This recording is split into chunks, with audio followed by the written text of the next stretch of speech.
the fuck is that guy? Welcome in. Mike is back. It's Monday night. Joe and Mike here for another edition of the Joe Quill Show. And we only had one show last week. You know that? Yeah. Because Monday I did my normal show, but I did it solo. Right. I did a John Kruk free ball. Just one person on the show, you know, because he only has one ball. Then Tuesday, we kept hearing, oh, it's going to be a big storm. It's going to be one of the biggest storms ever known to man, or something like that. At least John Blatterstein called it the storm of the century. Yeah. But it came a little later than I expected. And here's the thing. You know, I couldn't care less, you know. Power goes out, but you know, the thing is, I mean, it could happen right now if we really wanted to. I mean, if it really happened, even though it's not any bad weather right now, it was bad this morning, but and if you noticed on the way in, when you came up the walkway there, our pool is open right now. Oh, you probably go to the swimming pool, huh? You didn't see the huge puddle?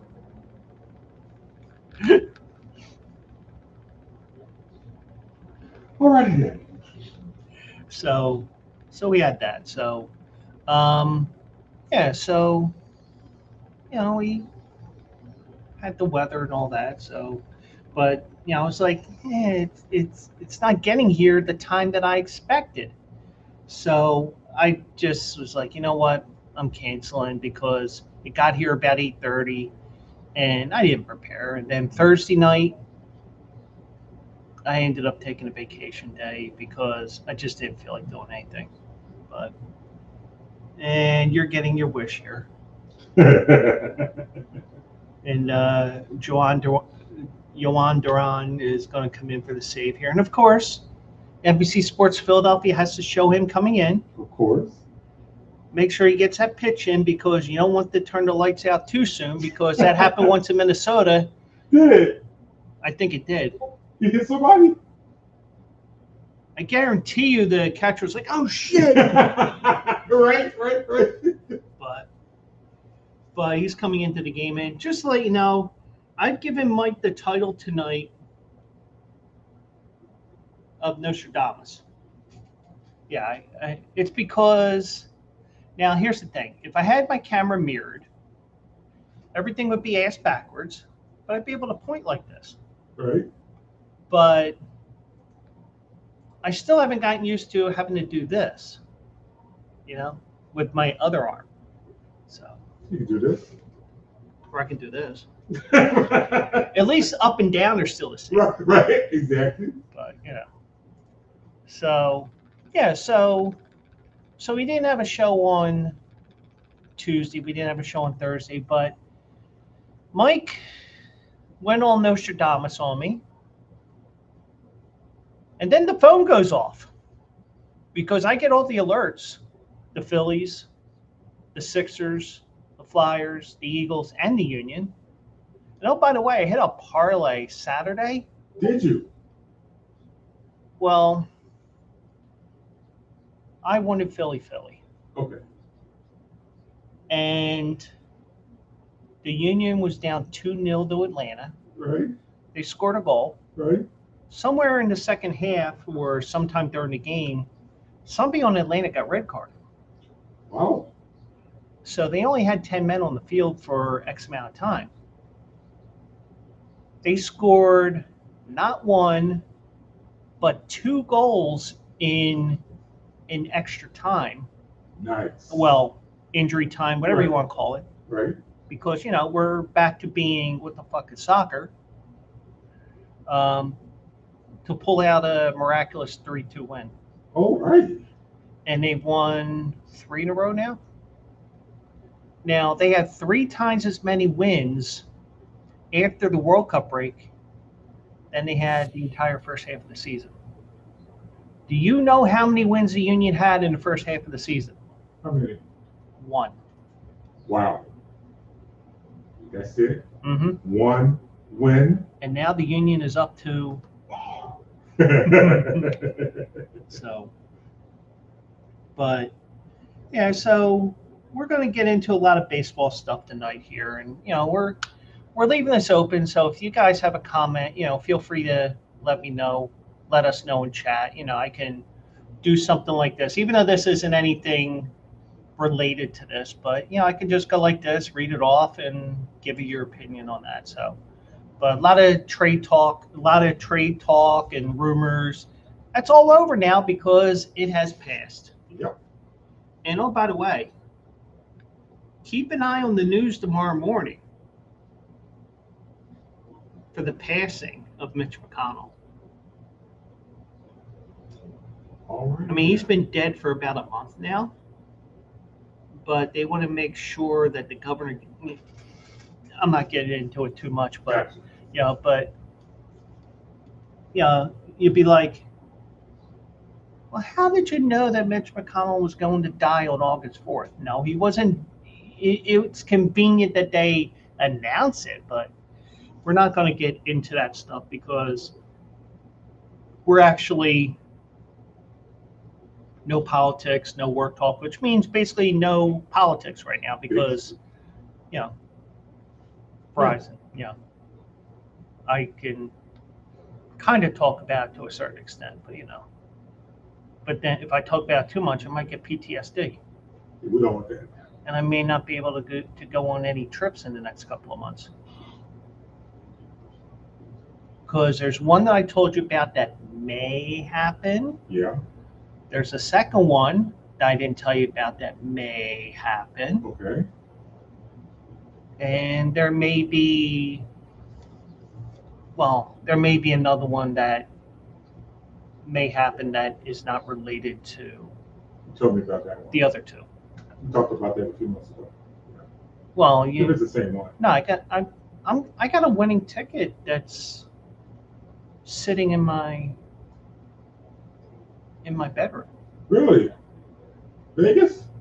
Oh, it's only a $29 winning ticket, but Still. But remember when I was leaving Vegas that morning to come home? Yeah. I had a $9 voucher. Yeah. I put $9 down on the Mets to not make the playoffs. You told me about that. Now, I can hear some people who may give a shit about what we're talking about here. Well, how'd you know the Mets weren't going to make the playoffs? I didn't think that the Mets were not going to make the playoffs. That was a hate wager. Right. Right? That was a fuck the Mets wager. That's exactly what that Or was. buck the Feds. Yeah, buck the Feds. But whatever it is. But yeah, I mean, but it's like, oh, that was one that got away. It was. Because we're commenting that got a little too far inside there, but going back to what I was saying, why Mike is Nostradamus tonight. We're sitting here, it's 3-0. And you said? I said, do you smell a slam coming? Well, you said salami, but A salami, yeah. You smell salami. I knew what you meant. Yeah, you did. And meanwhile, because we got the game streaming on my TV here in the dining room, because we, just to let you into my little bizarro world. And we're going to be talking about my bizarro world later because, just me and something that came to mind yesterday. Well, I've been working on it for a while, but I know how to do it this week if I really wanted to. Gotcha. So he says, I feel a salami coming. Now, do you remember when we were at Verizon? I think you were still there. We had the tsunami out in the Pacific, Yeah. and I turned it into salami awareness because we were going to raise money for salami from the White Shadow. You remember that? I vaguely remember that. Yeah. Yeah, we talked about that. So Hey, there you go. I did not get a chance to make a. I did not make a reference to salami from the White Shadow. There you go. And you can put in the win column for the fight pills. There you go. So he does that. My phone's going off because I had the ringer on because it's one of the few times I had the ringer on. But anytime AJ calls me, the ringer's not on because I forget to turn it back on when I wake up in the morning. Because I get like a spam call in the morning every once in a while. Same here. But or I get the alerts all morning, like the emails and the texts and this and that, because I'll get the lottery texting me that the Powerball jackpot is $750 million, or it's this or it's that. And then, he says that. And I'm like, well, it's almost time to start. My phone goes off. I'm like, oh shit, let me do this. I go to turn it off. Now, with my settings, I look here and I don't say a word because, my alert came out before the TV caught up.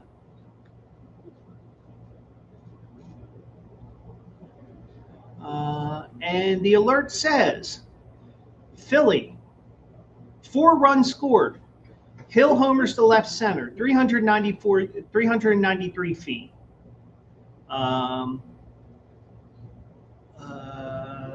De La Cruz scored, Stott scored, and Sosa scored. So that's why he's Nostradamus tonight. So, and the Phillies won tonight 6-3. But the thing is, Washington, when the Phillies were down in D.C., Washington's bullpen was somehow worse than ours. It's hard to believe. But they're a young team. Yeah. We're contenders. Yeah. Or at least we pretend to be. And I actually saw something the other. Actually, you know what? I actually saw something the other day, and I don't know if I actually have this on here or not. Let me see if I saved this, because the other night,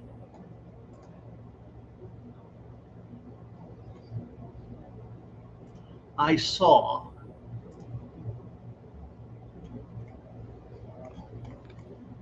let me see if I saved it.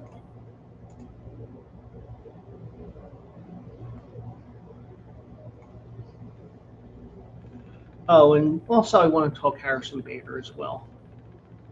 Later tonight, that's not planned.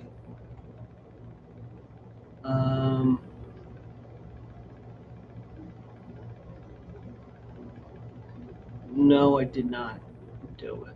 Okay. So, and I may be wrong here, so if I am wrong, well, I'm definitely wrong now because the Phillies hit a grand slam tonight. Yeah. I think the Phillies, no, it's walk-off home runs. That's what it was. The Phillies have not hit a walk, or the team that has gone the longest without hitting a walk-off home run. That's what it is. Well, scratch this off the list. They were like 1 or 2 teams that hadn't hit a grand slam. Yeah. So, but the Phillies hit a grand slam tonight. Derek Hill. Phillies win 6-3. And, and that will lead us to, now, you would think I would just start with Tarek Skubal. Mm-hmm. But we're not, because it's called a segue. Ah. Even though it was unintentional. And if you notice, I got a little creative tonight because originally I was going to say, damn it, Kruk wasn't traded. Just so I can mess with the people that just do not like what I said a couple weeks ago. Yeah, they didn't. They didn't. But, and it wasn't on X. Everybody ignored me on X. Maybe I'm shadow banned, but you know, whatever. But I got the riot act on Threads because anything I post on Threads in terms of a picture or a video, but not a story. The stories go to Facebook. Right. That goes to Threads as well as Facebook. So, and you know, now here's one thing I could have did, but since it's like a week or two now, I'm not going to do it. I could have gone after somebody's job. Because one guy said the equivalent of shut the fuck up or, you know, something that was more than just a regular thing. Right. Well, I did some research, which wasn't hard to do because he's promoting a real estate company. Oh? Because you remember the guy,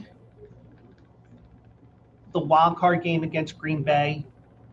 He told that chick that he would see her next Tuesday. Yes, yeah, I remember that. Yeah. Well, he got himself into trouble and because of the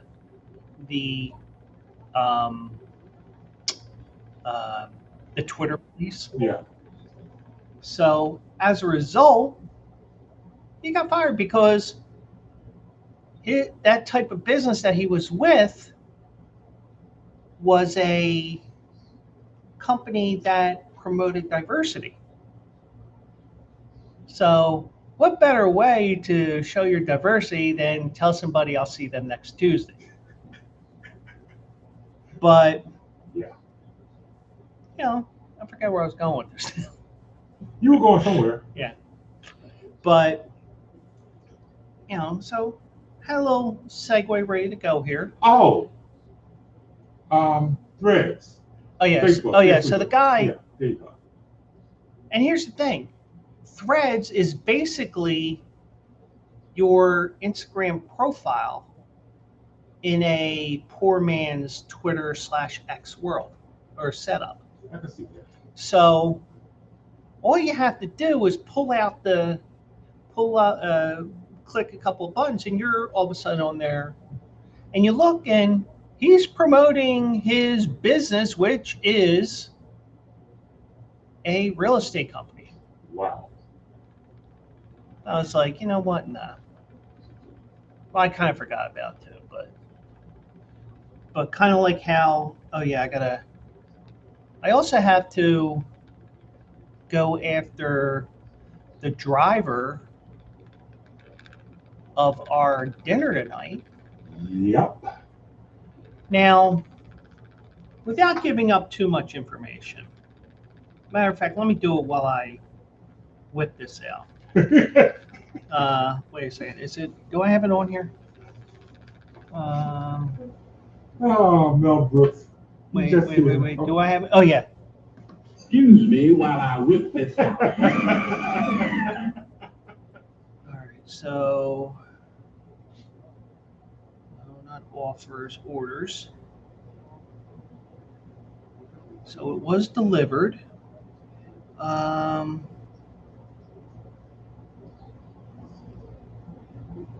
All right, so, all right, it's partially my fault, but still.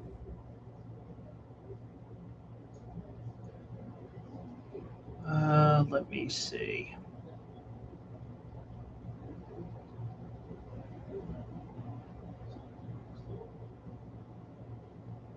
Okay, so it has my address and then it has my addressing unit. So it's partially my fault, but if you go to the front door, which you should, but I think my instructions are on there.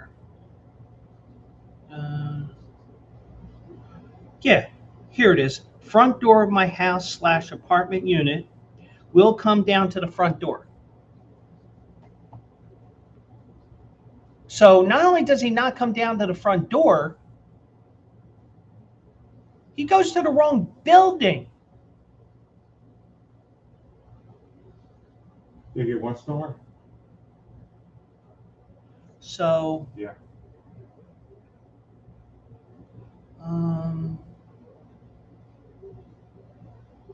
Share feedback. Rate your driver 1 star. Yep. What do you give the food? Give it 5?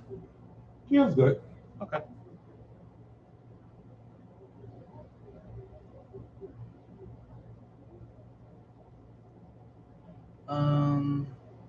If I write a review, it's going to be a review on the store, not the driver. Yeah, definitely.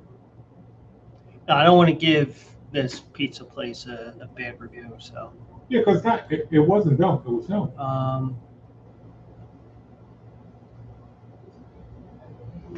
But yeah, so I got the pictures, and my building only has 1 door at each of these 5. Well, actually, there is 1 door where there's a lower level door and an upper level door.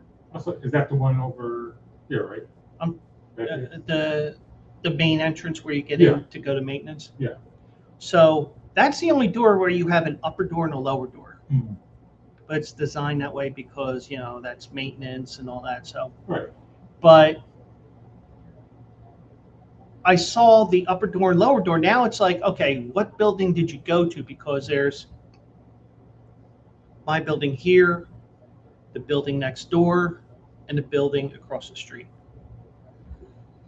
So now I got to figure out which of the 2 buildings. And I'm not going to mention any addresses, but here. So I couldn't get in the bottom door because I thought maybe I'll bottom door. Here we went to the first floor, left it just inside the door. So I was not happy. I wouldn't be happy either. Because I had to exert energy because I am tired today. I'm still tired from Saturday because Saturday is the only day that I get up extra early on purpose. Oh yeah, because of Also Eligible. yeah. Every Saturday morning at 10 a.m. and we'll look at Saratoga. Segue, I like it. We'll get a better segue and ad for it later. But yeah, so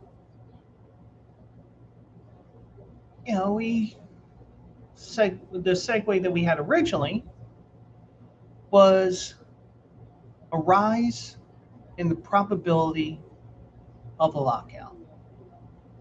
And if you notice, it isn't ARISE, it is ARRAEZ, as in Luis Arraez. As in Luis, they know. So, and it's a rental player. It's the last year of his contract, and he's actually, been bouncing around from team to team. Not because he can't hit, because he can. It's just he's not. Well, in this case, it's the Giants sucking ass this year.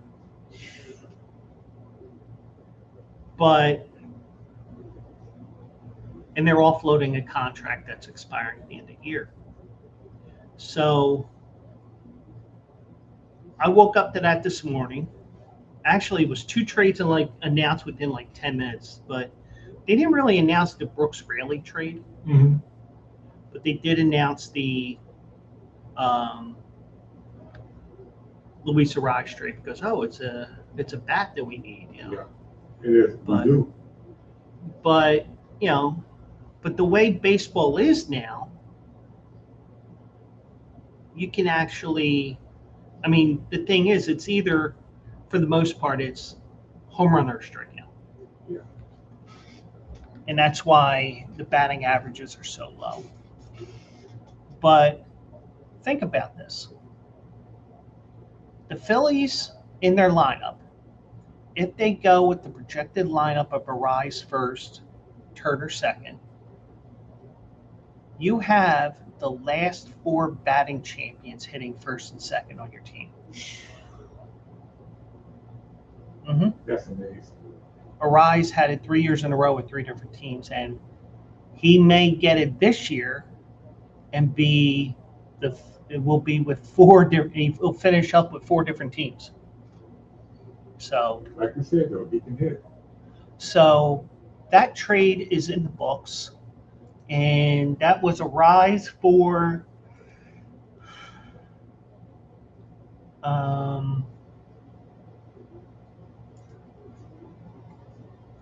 Was it draft picks or? It was a couple of prospects. Gotcha. Well, you don't trade draft picks in baseball. It's the only sport that doesn't do it.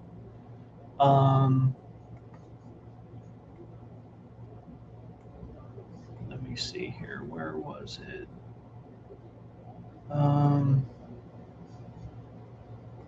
Yeah, one of them was like a low. I think he was a lower level prospect, but he was actually a half decent prospect. Mhm. Here it is. Let me find it here. So I'm surprised we were out. We were fortunate not to give up that the player that we brought up from the minor leagues, the one that started a couple. Well, he got to the game about 2 or 3 games ago. Painter. Not Painter. It's another guy we brought up. He was in Double-A. We had brought him up. I forgot the name of the guy. Keller. Was it Keller? I think it might be Keller. Well, he was. I mean, he's a career minor leaguer. Okay. He just got to the majors at like 32, I think. Yeah, okay. But so the Phillies get Luis Arraez and Caleb Killian. The Giants are getting 2 minor leaguers, top pitching prospect Ramon Marquez and reliever Marty Gayer or Gayer, depending on where the person is from. But and then the Phillies also made a separate trade Monday morning, acquiring left-handed reliever Brooks Raley from the Mets for minor league right-hander Luke Gabrish. Who the fuck is that guy? Right. And minor league outfielder John Spikerman. Who the fuck is that guy? So That's this time of the year. Yeah.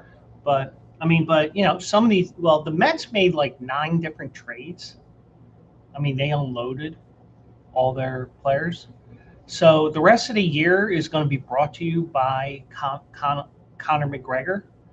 I almost said Colin McGregor. I don't know who the fuck that is, but remember the whole Timmy Trumpet thing with Edwin Diaz a year or 2 ago? Oh yeah, right, yeah. Well, I hear for the rest of the year, Conor McGregor is going to be sitting in the press box with a microphone in hand next to the PA announcer, leading off for the New York Mets, blah, blah, blah, blah, blah. Who the fuck is that guy? So they did. So he is. So Luis Arraez is slated to be a free agent. He returned to second base this season. And believe it or not, this year, because I got a comment this morning from Jason Beam, who's the track announcer at Colonial Downs and Tampa Bay Downs. Mm-hmm. He said to me this morning, because I guess he's seen more San Francisco games than I care to admit. He said to me, he's been so good for San Francisco, his defense has really improved. So that's good. It is good.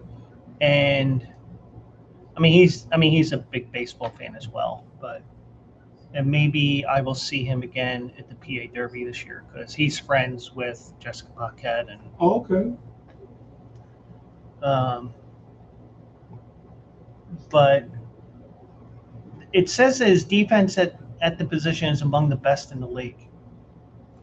He also has experience at first base, having played there in San Diego for 24-25.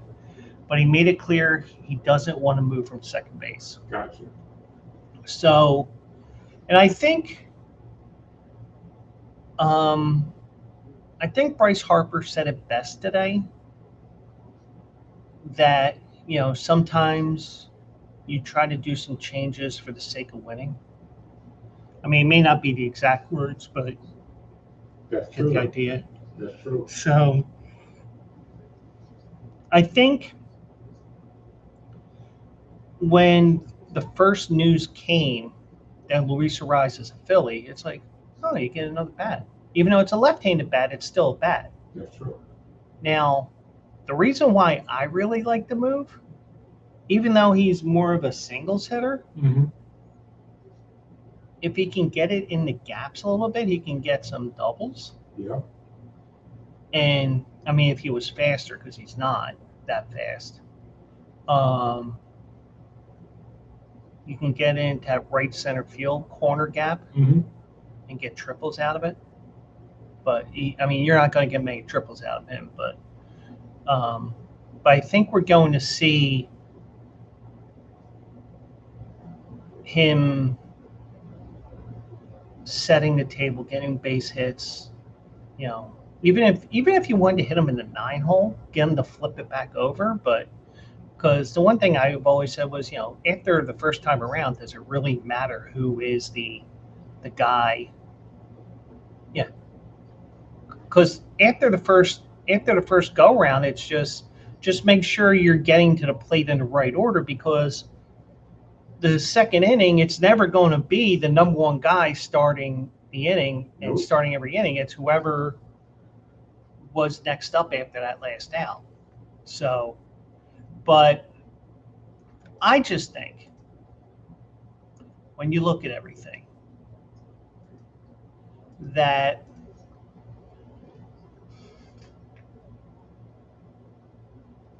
everybody is trying to hit home runs.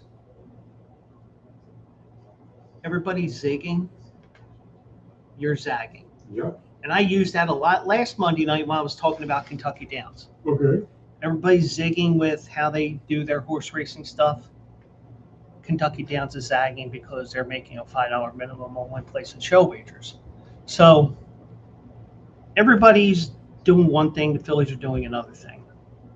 Because, and we'll get into thoughts on the defensive setup and everything. Because the one thing I will say is, you get Arraez on base, you get Turner on base. Even though Arraez will potentially clog the bases a little bit for Turner, Yeah, because he doesn't run that fast, right? you're going to have to face, in some order, Harper and Schwarber. Yeah. And that's more opportunities and bring in runs. That's what he's trying to say. Oh, yeah. So that's the reason why you bring him in, is because you're trying to get the offense going. And, because think about it, a home run, even though it's nice you get 1 or 2 or 3 or even 4 because you're a fucking Nostradamus, Oh, yeah,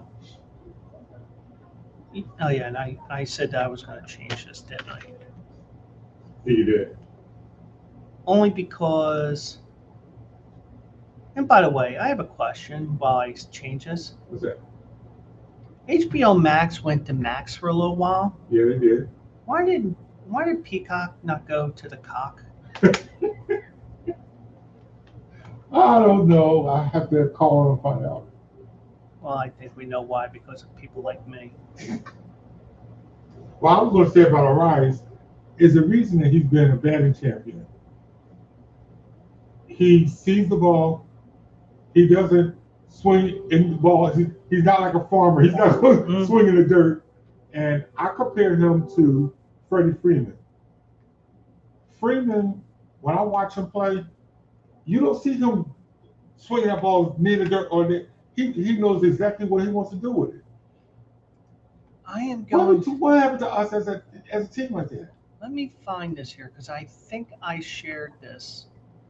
Oh, by the way, Thursday, Yeah. Guess who's throwing out the first pitch on Thursday? Who? Take a guess. Utley. No, that's probably Friday or Saturday. Okay. J-Roll. No, Charlie May. no. Ryan Howard. It's not a Philly. It's not a Philly? Daniel Day-Lewis. It's an athlete, but not a Philly. Oh, I don't- not the King. No. Jaylen Brown. Really? Oh, the other one. Okay, the one we All don't right. talk about, right? All right, this is from Jeff Kerr, not Wayne Kerr.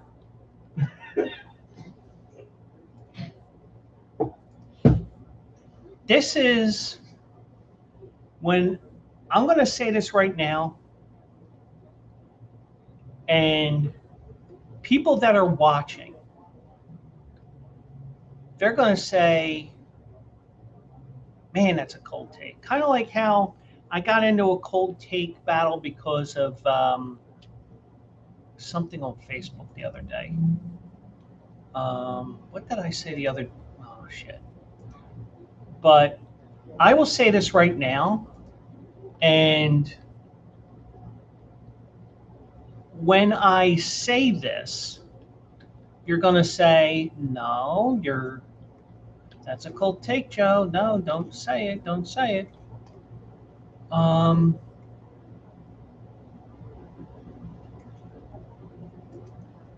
Here is, all right, let me just say it.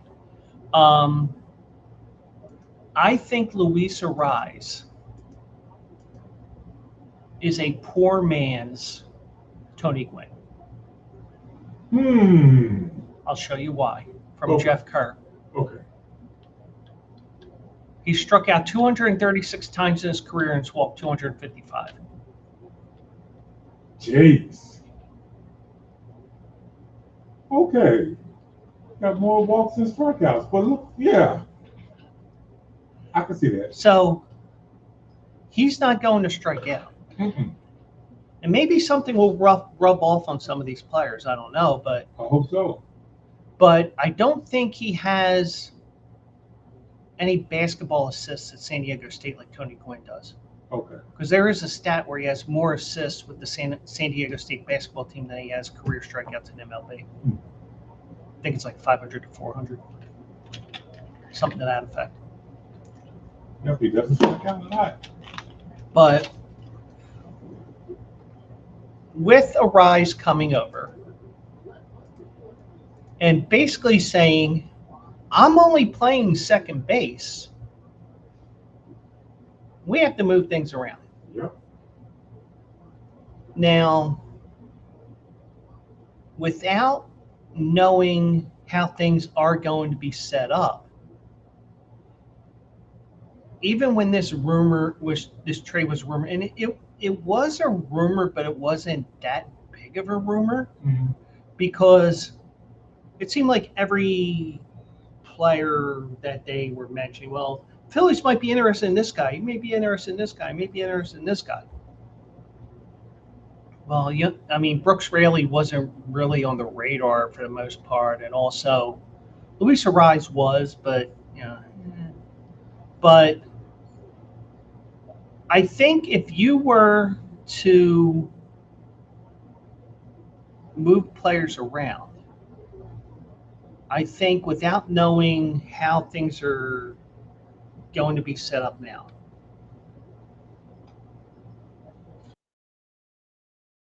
Thank you. But I muted myself, so Gotcha. that's what being in control of everything can do. So I would have figured, and everybody else is figuring, well, Arraez takes over second, knowing that he only wants to play second base. Right. So you would figure Stott would go to short, Turner would go to left field or center, and then you would put Marsh probably in right. But no. Turner gets to stay at short. Yeah.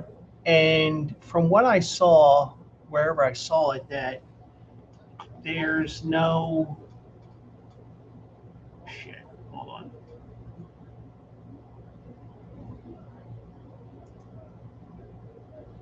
I'm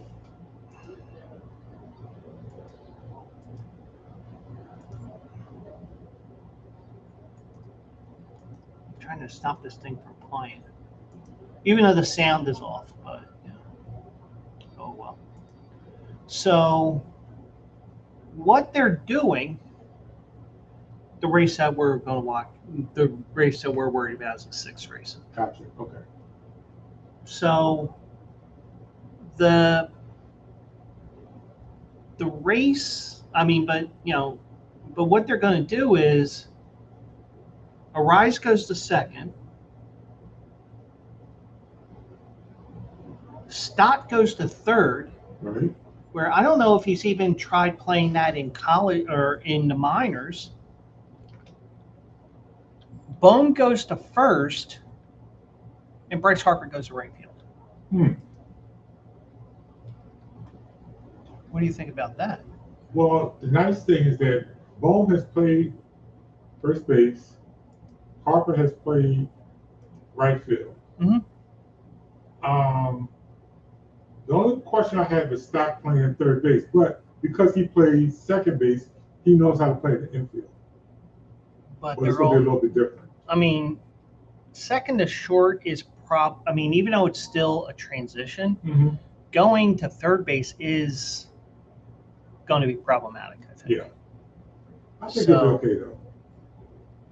But maybe there will be something behind the scenes of, maybe when the cameras aren't there, we'll have Trey Turner taking fly balls in left field or whatever. But That's possible. But I don't think that would be the case. But we'll call it what it is. It is a rental. Yeah. For this year and this year alone. Would I like to see Arraez here for another year or two after this? Yeah, because he's going to hit 310, 320, 330. Yes, he is. Now, granted, that the on base percentage won't be 45% like the on base percentages of those in the past that were leadoff hitters, but he gets on base about 35, 40% of the time. Yes, he does. So if that would be the case, then I would think you have Stott go to short and you put Turner in the outfield. But the one thing is, and I got shit last year for this during spring training. It was like the 3rd or 4th exhibition game of the season. Oh, Kyle Schwarber's going to play first base. And I said, wherever it was, whether it was X or Facebook, whatever, I said, if you're going to experiment with different positions in spring training, this is when you do it because it's the end of February. It's only 3 or 4 games in. You do goofy stuff like this because you put it in your mental Rolodex for July, August, September. Even if you have a situation where you only have one fielder left and he doesn't know how to play first base, he's a left fielder or whatever outfielder, or God forbid you're out of fielders and you got to put Schwarber into the field and lose the designated hitter and bring the pitcher up to hit for Harper. Let's say he got hurt or whoever's taking him on a day off or whatever, you get the idea. I remember saying that. So my argument was that early in the exhibition season, you do stupid stuff like that because if it isn't a complete disaster, you can actually learn something. It's like, okay, well, I mean, you're not looking for Gold Glove. You're looking for somebody to be adequate. Yeah. And I think third base got weakened.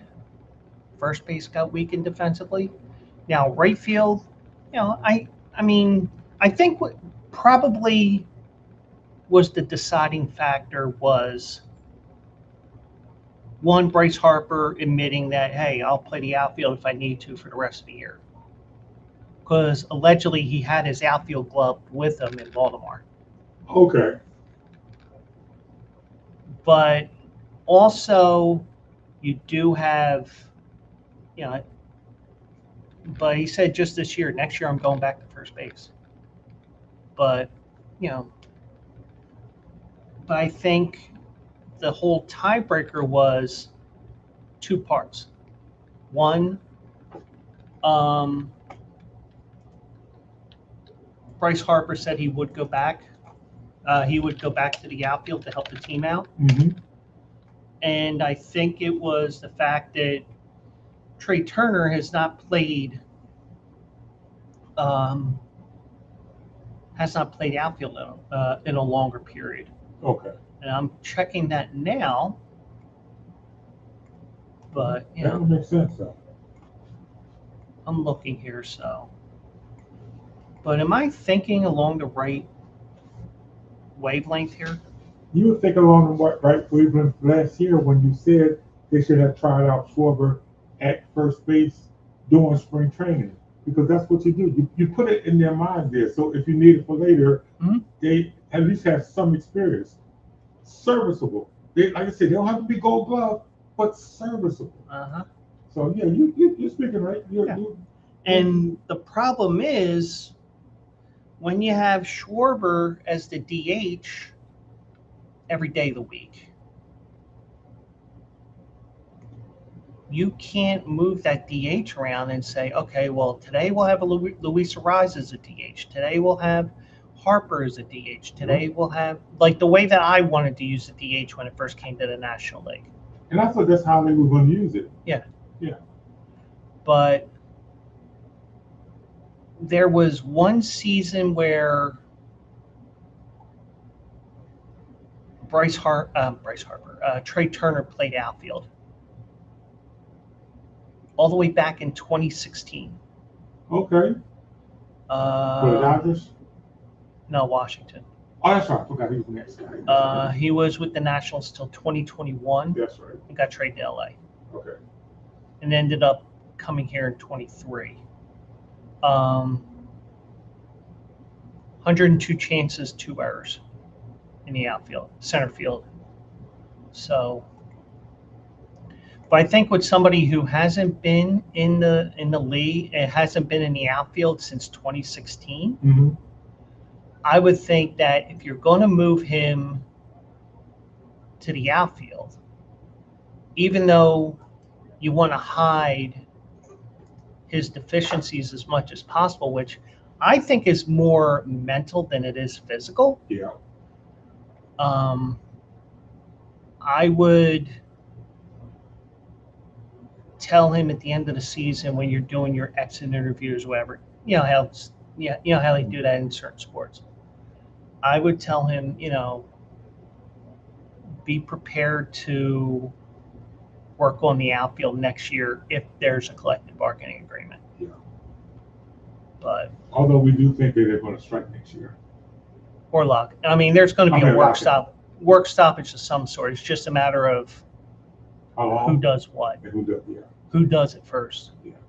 Because I mean, you may get into a situation where, we're on strike, and you're like, oh, screw you.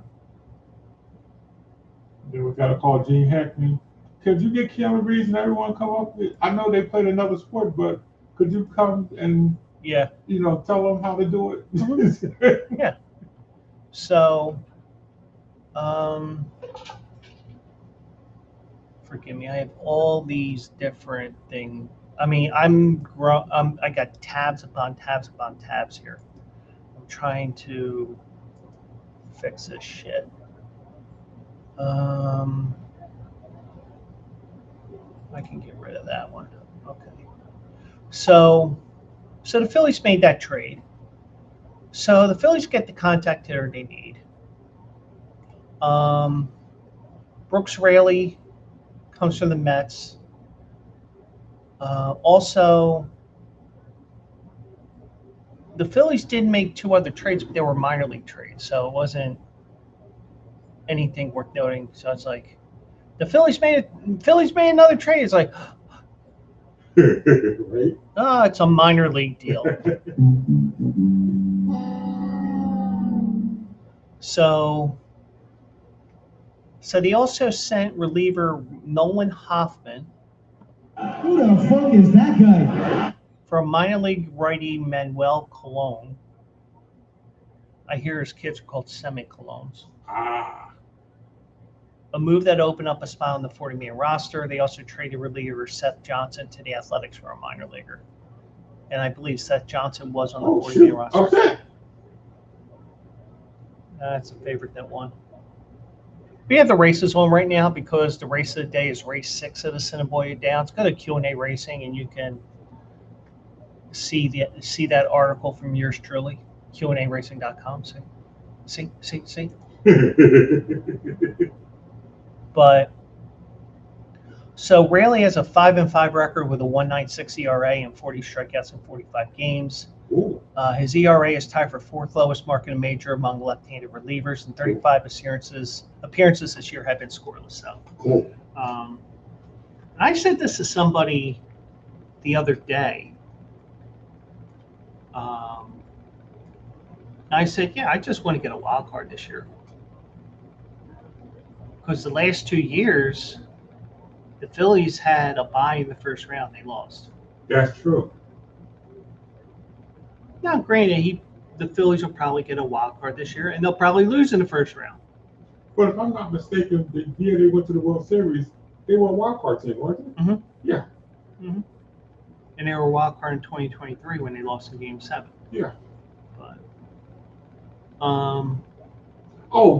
to Arizona. Mm-hmm. Please don't remind me of that. Yeah, Still I know. hurts. Yeah.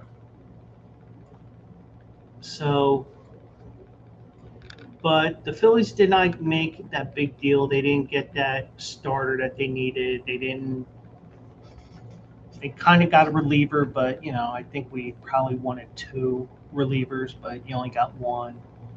But I think that's a sign that the cupboard is pretty bare right now. And players have to develop themselves, or you got to get somehow somebody in here that knows what the hell they're doing. But Definitely need that. So we'll see what happens with that. But the big news came down late Saturday night, about 11 o'clock, and I heard somebody mention it to me. Somebody did mention it to me. Was it SJ that mentioned it to me on Saturday? I don't remember.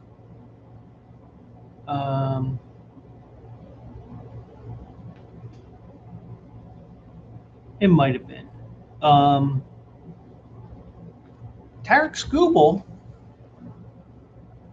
went to the Dodgers. Wowzers.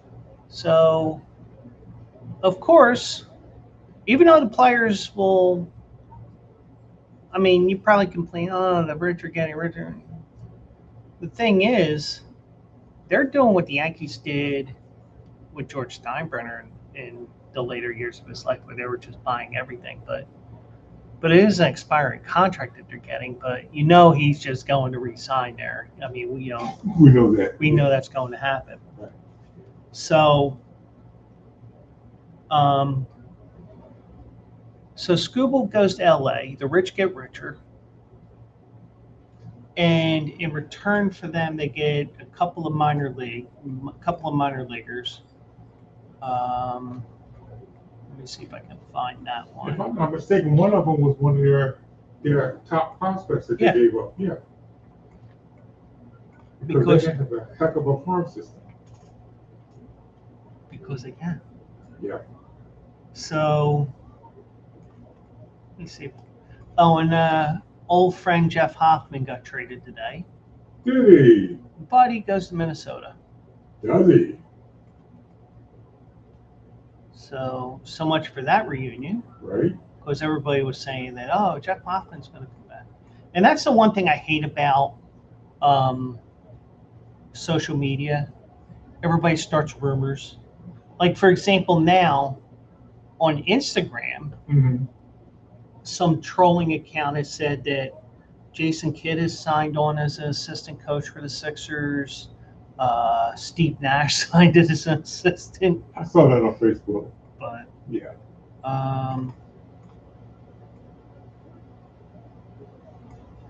So Tarek Skubal said today, or at least I think it was today, every team could have traded for me, which is true. Now, the Phillies allegedly were putting the first round pick Gage, whatever, Crawford and somebody else, but obviously they took the LA deal. And of course, like a lot of times, whether it's out of the park baseball or MLB The Show, Mm-hmm. there's always somebody that tries to put that trade in the trade machine, and it's like, get the fuck out. But I'm trying to see who exactly they gave up here.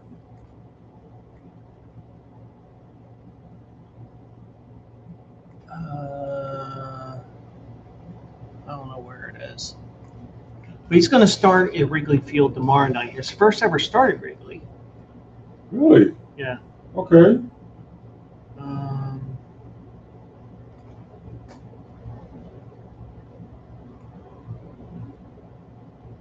Well, if you saw the news Saturday, Sunday morning, you know who the trade guys are. I just can't find them on this. That's okay. Like I said, I do remember being there. Two of their top prospects that they developed. Yeah. And it was 3 overall. 3 yeah. So they developed. So it's the latest talking point in the brewing war between the league and the MLBPA. Owners want to institute a salary cap. Well, probably 29 of the 30. Because we know who's the outlier. It's the Dodgers. Yep. While the union is fighting against it. The Dodgers spend money and keep gobbling up stars, cries for a system that distributes great players all over the league instead of concentrated on one team that will persist. Now, I will tell you part of the reason why that they want a salary cap is, remember, all those regional sports networks are starting to go away. Because you remember the Bally Sports, FanDuel Sports networks? Yeah. Well, not FanDuel Racing, but that was a separate entity. Right. They all went under. A lot of those teams are now streaming, and they're, instead of getting paid $50 million a year, they're only getting paid like 5 to 10. So that's a $40 million loss on your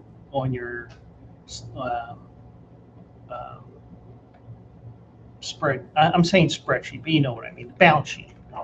I thought Peacock was picking up a lot of those games between Peacock and Netflix and. Well, those are national games. That's something different. It's different, but so those games we picked up by the streaming channels, but they're still national games that they still have to. There's still national games that are going to be on. Oh, by MLB is still. But like it's, for example, everybody had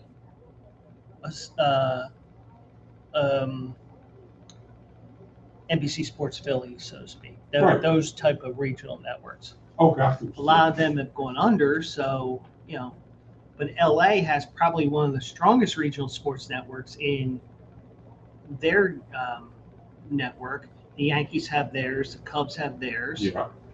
So you got a couple of teams that have that, Philly included, for probably a couple more years. And then you have that. So So, you plan ahead for $50 million coming in from that network. And oh, by the way, now you're only getting 5 because of streaming. So that's one thing that isn't probably going to be mentioned too much. But think about it. This is something, cord cutting. It's been that way for a while now. But I think that this was the final straw to a work stoppage. I think you pretty much agree with me on that, right? Pretty much, yeah.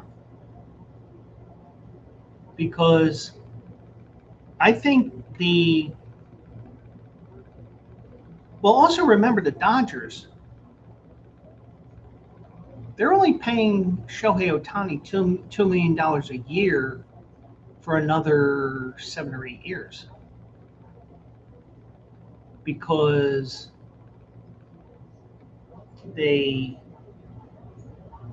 what's the word I'm looking for? Deferred contract? They deferred. Yeah.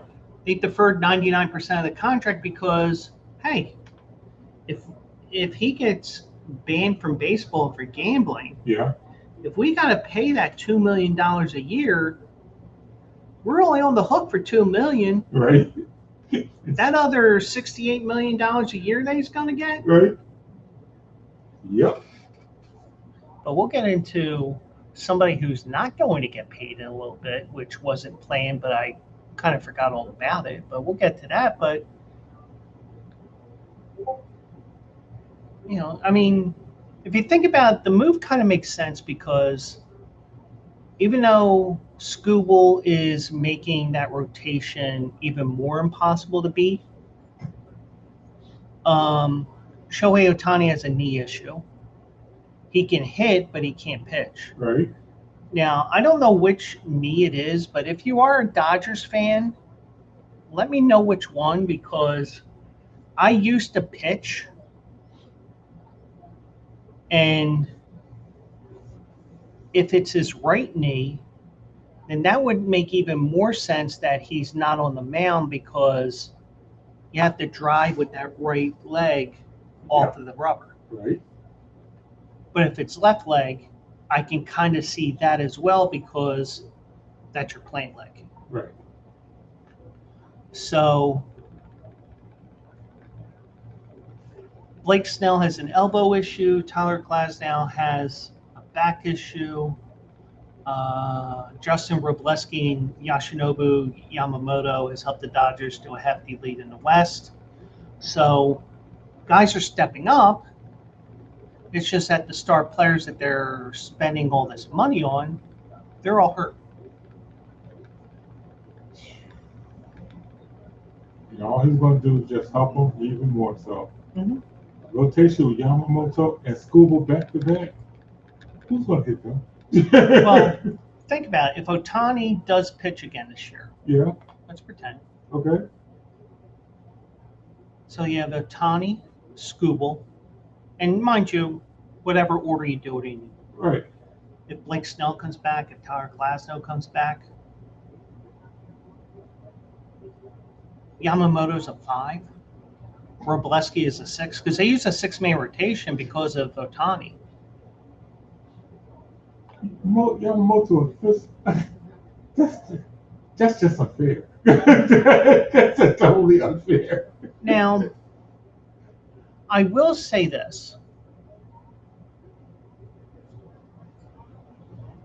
I can see why you would want a salary cap in general, not you personally. But I could also see why the arguments for not having it. It's just that some teams just need to spend money. I mean, even the Pittsburgh Pirates all of a sudden are spending money. Who would have thought?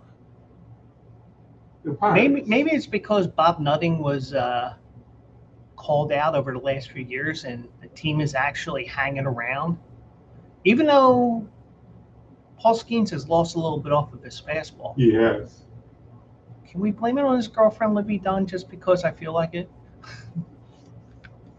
Yeah, we can. Yeah, we can do that. Yeah. But there I said it. Yeah, so I see this, and it's going to lead to a lockout or a strike, depending on who walks away from the table first. But like you said, though, you know this is going to come to a head, and it's like you said, this is it. Mhm. Yeah, so. Now, I'm sure if they got another superstar pitcher, probably be the same thing, but not as much as the pitcher that's going to free agency after this year. And Skubal is not even 30 yet, is he? I think he's 29. Yeah. He's in the prime. Let me confirm that.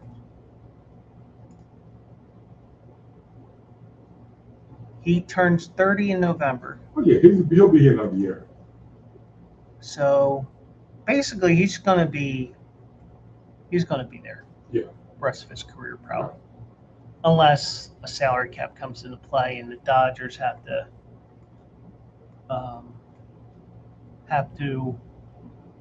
unload over $100 million in payroll. But the question is, where does all this deferred money come into play? If there's, I mean, that's the problem with this, because not only are you going to have to figure out if that, even though we know the Players Association, I mean, will never go for a salary cap of any sort. No, they won't. You just have to, but I wouldn't be surprised at the end of the World Series that we don't see baseball for at least a part of 2027 or even at all. Keep that in my mental Rolodex. But I wouldn't be surprised about that, but nothing really would surprise me that much. Okay. But We'll see. But we did have some other trades along the way. Oh yeah. So one thing I was telling you, I'm probably going to be doing this sooner rather than later. I told you about this earlier tonight, but I'm going to mention it on here. Okay. So the one thing is, I am working on this massive promotion and relegation thing with baseball, but what I'm trying to do is like all the former team names that show up on Out of the Park 27. That's what I'm trying to work on right now. But I came up with something in the meantime, and thank you, ChatGPT, for realigning all the divisions like I wanted to within reason, solely on geography. Now, granted, the one time I did it, the first go around I had, because I did it like 3 or 4 times. Yeah. The one time I did it, it gave me a division of 2 teams. I said, make sure we have at least 4, redo these divisions and make sure we have at least 4 teams. Right. So, like, we may have a division of 7, a division of 4, but for the most part, it's 5 for most of these divisions. But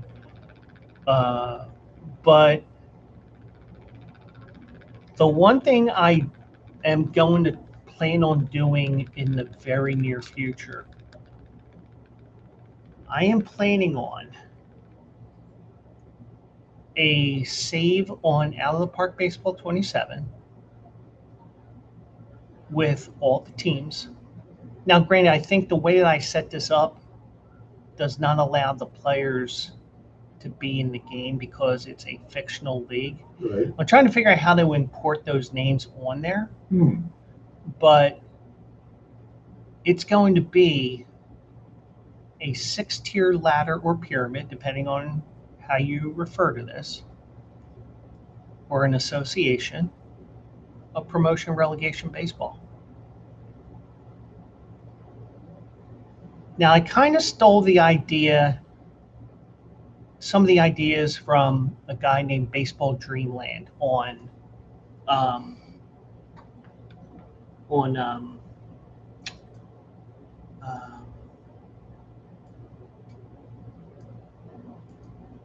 damn it, I'm trying. This video keeps playing when I go to that tab, but what he does is he started from 1903, but he used Baseball Reference, Okay. and he took over a team in the Connecticut State League named the New London Whalers. They became the New London Planters. What he did was he has leagues throughout the United States and a league in Cuba, all in this pyramid. Wow. Now, the Cuban leagues, they have their own separate ladder Okay. because the West Coast is so isolated, and especially in that time frame, the travel was so much harder. Even though we just pretend, oh, we're just teleporting them. Right. And he also only does 3-game series all the way through the playoffs. Gotcha. So what I've done is I've taken all the major league teams, all the AAA teams, AA, high A, single A, and the MLB partner leagues and the other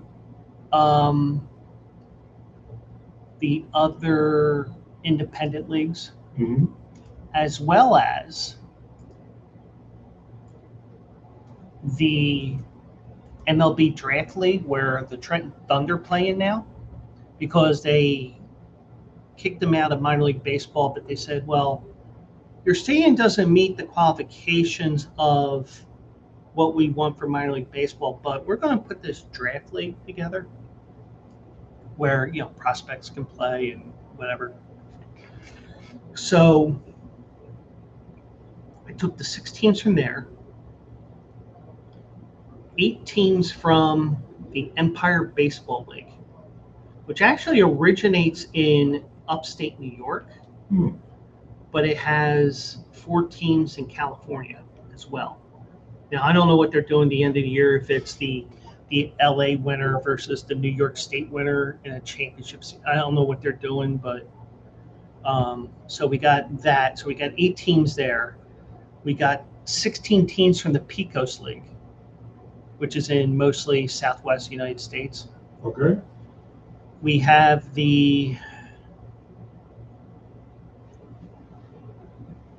what was the? I'm trying to think what, and then we have the MLB Draft, Pecos League, because that ended up being 7 leagues. I can't think of what that 7th league is.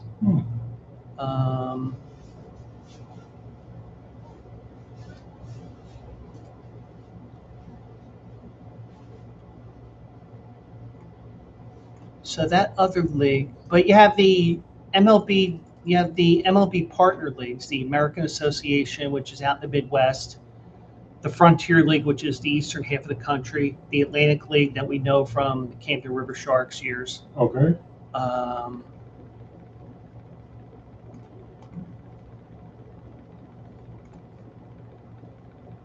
MLB Draft, Frontier League, and the Pioneer League, which is in the western portion of the country.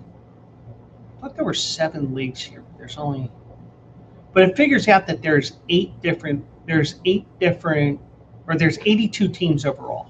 Okay. In this lowest level. Pecos, Pioneer, Empire.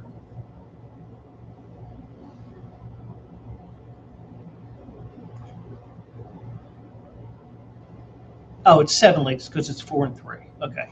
So MLB Draft, Empire, and Pecos League, and then the 4 MLB partner leagues. It comes out to 82 teams. Gotcha. So what we're going to do is we're going to do a save solely on this promotion relegation league. But the thing is, it's going to be like scat baseball unless I can figure out how to import all the players from the past into the game. because I'm at the point where I'm ready to do the inaugural draft. Okay. But and I also have to figure out how the order is going to be because you have 232 teams. Yeah. And 232, I need 6,000 players minimum.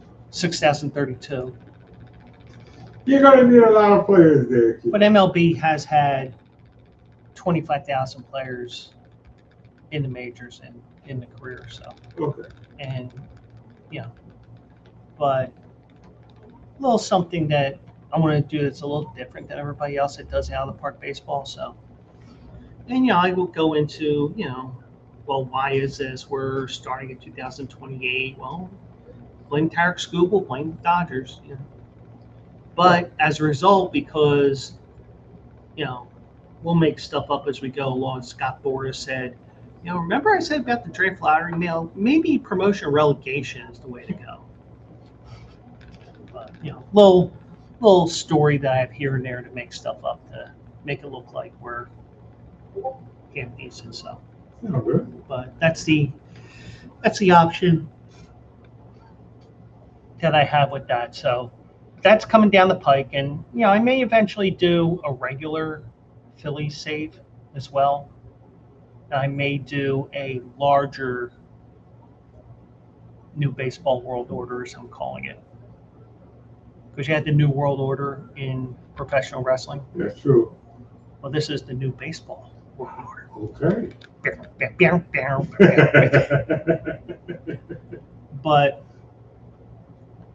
that's some of the things that were going on in my head as we were going through all different things here. So, so that is definitely something I was working on like all day yesterday.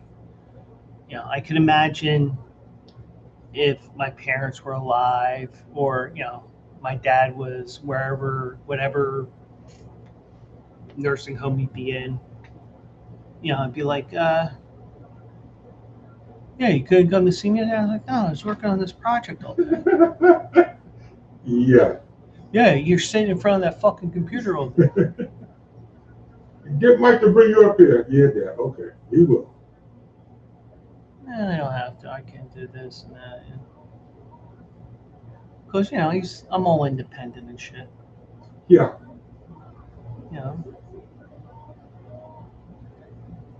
Because if that one thing that I told you that we're not going to mention on air tonight, Mm-hmm. if that happens, as soon as I finalize those plans, Right. I'm going to be doing what if and playing out just in case I have to do something. Yeah, I can see you doing that. So. I can see that. But we may mention that on Thursday if things fall into place. I think that deserves a knock on wood, but yeah, so I think we're in agreement that there's going to be a lockout. Yeah, it is. And it's only just a matter of time. Yeah.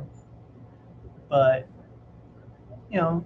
but if you think about it, a lot of Phillies fans are probably disappointed that even though you got your bat, you got one reliever, but you didn't get a starter. And I don't think that's because of Andrew Painter, who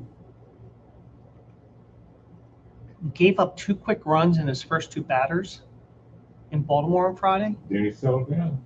And then he turned into Cy Painter. Yes, he did. CY Painter. Yes, he did. Not Cy Nola. No, no. Because Cy Nola is SIGH Nola.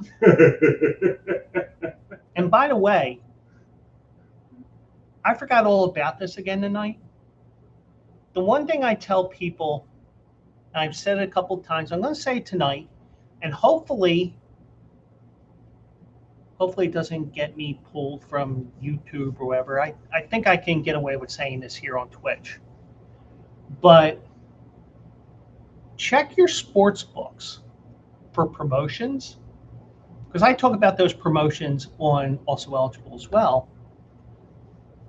Check those promotions on those sports books, because you may get an early win cash promotion where if a team's up a certain run amount, it's an automatic win. Even though I hit the promotion last week and he wouldn't give me my money right away. Oh, And I know I hit that promotion. right, I know I opted in. right. I still got my money, so. Okay. But somehow I got that parlay on Saturday night. I'm like, and I'm looking, I'm like, all right, did the Union lose 2-0? I was like, they won 3-2, 93rd minute, 97th minute. Holy shit. Yeah. That's one of those where you want to cash out, but you can't cash it out because, because at least when you do it on the phone, you have the option to cash out where you go to a brick and mortar one, you're SOL. Right. That's one of those tickets where it's like, yeah, I don't deserve the money, but give me. But FanDuel did have a promotion where if you're up 2 runs, now granted, you have to, I will let you guys know, I got 4 different rewards here right now. Oh, I do have it. FanDuel has a 2-up promotion where if your team goes up 2 runs, no matter what the score is, Mm-hmm. you win. Oh, that's a good So promotion. if you had Washington, Right. if you had Washington tonight, even though they lost 6-3, you would have cashed out as a winner early in that game, second or third inning, because guess what? They went up 3-0. Yeah, they did. I also have a $15 casino bonus. I got a $10 horse racing bonus. Oh, wait, I got 2 2-up early win tokens. Yeah, okay. Not 1, 2. So I actually have different rewards here right now. A casino bonus, which was bet 25, and and then I got the racing bonus because if my horse finishes second or third in these specific races, I get my $10 back. And in the Arlington Million, the last race it was the final race. It was the Clement Hirsch at Del Mar. My horse finished second. Okay. And was closing. He just wasn't getting by the winner. But, I did say he was going to close, but you do have, and you know what? I may use that $10 tonight. So you say you do have a hunch, right?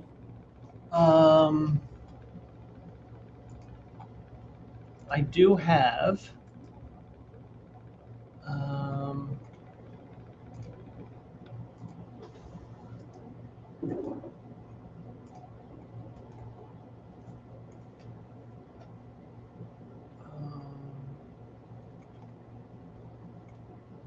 yeah, and I got to write the article tonight before I go to bed because it's Horseshoe Windy tomorrow. Mm-hmm. Usually Tuesday nights is Assiniboia Downs, but they did Assiniboia today because of the next race, which is their big race of the meet. There was an objection, huh? I don't think. I mean, Oh, right there. See it? Okay. but Yeah. I would think it was. Would you call that one? I would think it's more the 4 who's being interfered with. Right. Huh. Because the 4 loses position here. Right. Oh, yeah, 4 on the 7. Yeah, so you have 2 different objections going Yeah. right now. Okay. You did say the 1 four. on the 2. I think that's supposed to be the 2 on the 1. But 1 on the 7 and the 4 on the 7. 4 and 7. Okay. But the next race, I do have a 7-2 shot.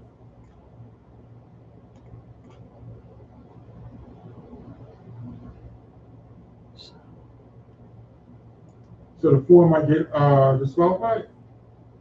No, the 7 might get this. I mean 7, yeah.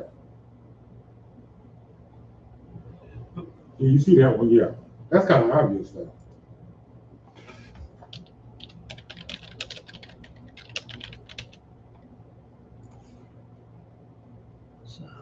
So those results are not going to stay the same then. If they do, it doesn't affect me either way. Okay. Yeah, because Because you got the next race.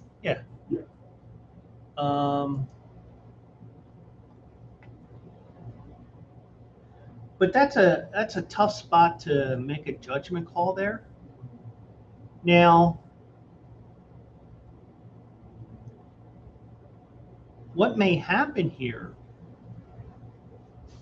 Well, you didn't do enough for the 1, but you definitely did enough on the 4 there. Yep. That's why they keep looking at it.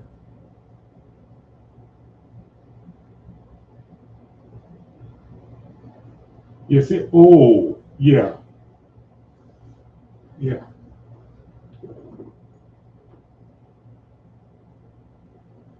So, So yeah. you would have held our tickets then until we got the. But no, I would would have had the 6 or the 4 and be like, yeah, I got second, yeah, but I still didn't win. Right. Right. Exactly.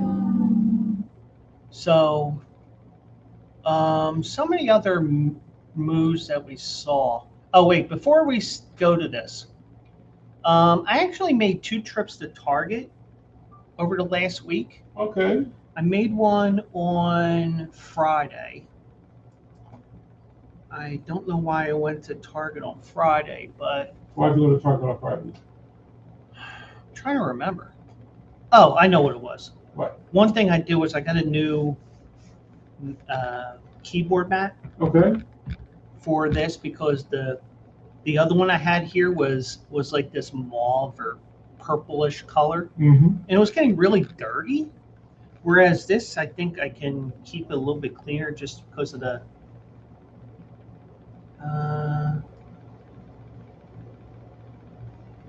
They took him behind the fort. So if you had a 164 trifecta in this race, get the Brinks truck. Right. But that's one of those where where that was on the turn, it's hard to tell, but because the Ford lost a position there, that's usually the case for disqualification. But okay. So I went for that. I went for a couple other things. Typical Target run. You go for one thing and you get like 18 others. That's about right. So I was like, all right, I need to get this match a second. But I saw this the other day, and you might have seen this. The return of Zubaz. I did see that. Now, I would consider the whitish looking pants with the midnight green, not because it's midnight green, right? But because, it's not the tiger stripe shit that they have.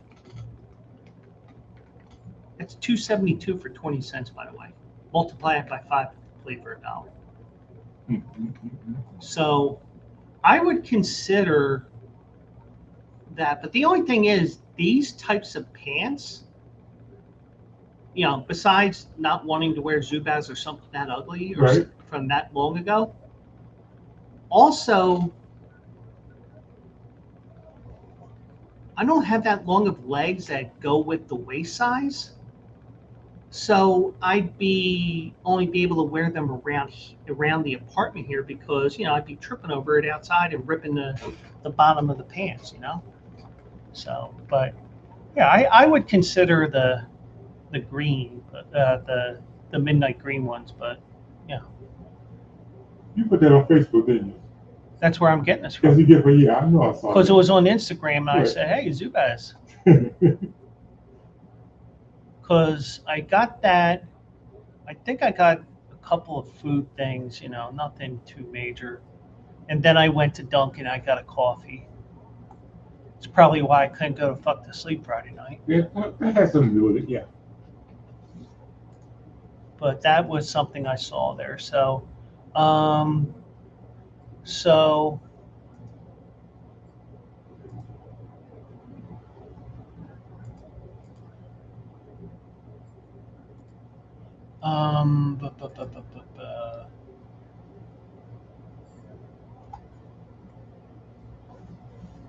thought that race was finally official. They're still looking at it? No, they're done. They're just showing what the reasoning behind the decision. But let me pull up that. Now, Adley Rushman got traded to Boston. Now, all because of that 15-game win streak, they go from sellers to buyers. They swept the Yankees this weekend too. No, the Dodgers. They swept the They Dodgers swept this the weekend. Dodgers, yeah. Yes, they did. And In LA. yeah. And the Dodgers are losing again tonight. It's still 6-4? 10-5. Oh! Pay attention to the chat. The chat's on there, right? No. Oh, you don't have chat on here? No. Oh, fuck. It didn't come up yet. No, I mean just chat in general. Oh. No.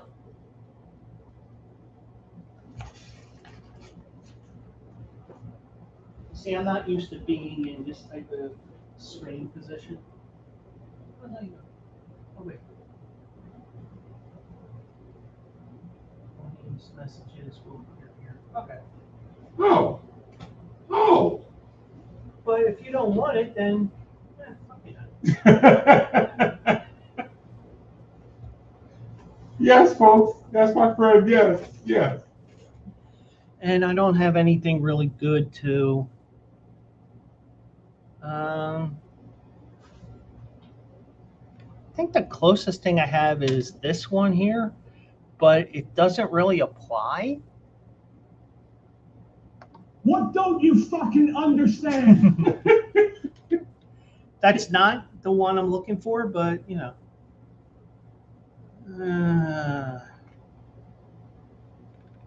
don't like. Just to let you know, my pick tonight, if you want to play it, my pick in the race of the day on Q&ARacing.com is the Manitoba Derby.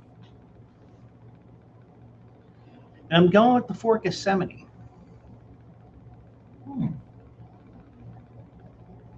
And is currently favored at 3-1. So I'm using my $10 that I have that's free money and try to turn it into winning.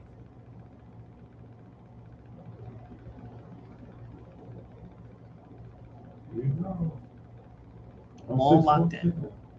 So Adley Rushman went to Boston. The Mets made like 9 trades, so they got the AAA team up. Apologies to those at Syracuse that really love their players. Let me see if I can find this here.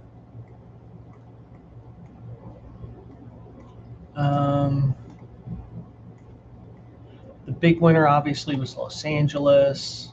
Yes, they were. The Cubs got Clay Holmes, Kevin Gossman, Braxton Garrett, and Ryan Zefferjon.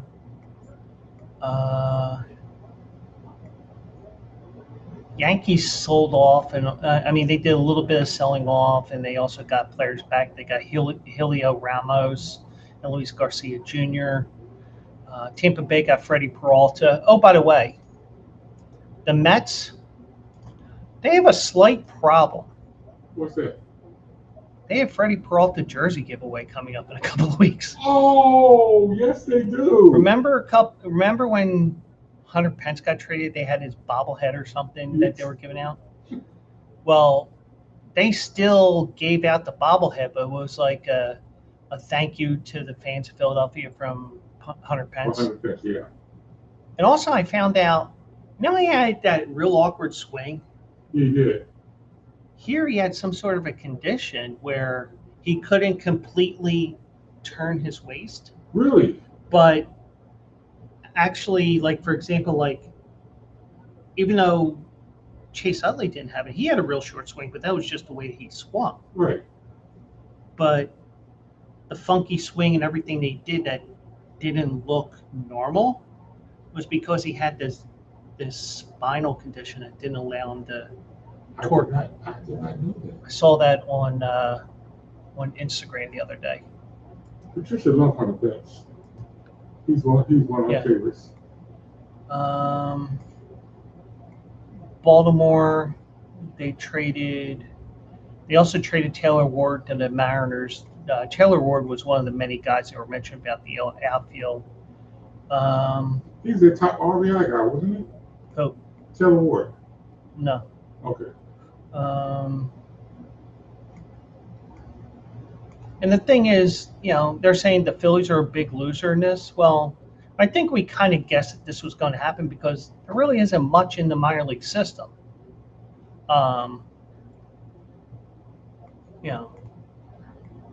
And maybe Andrew Painter got his ass together. But, Maybe. Casey Mize went to San Diego.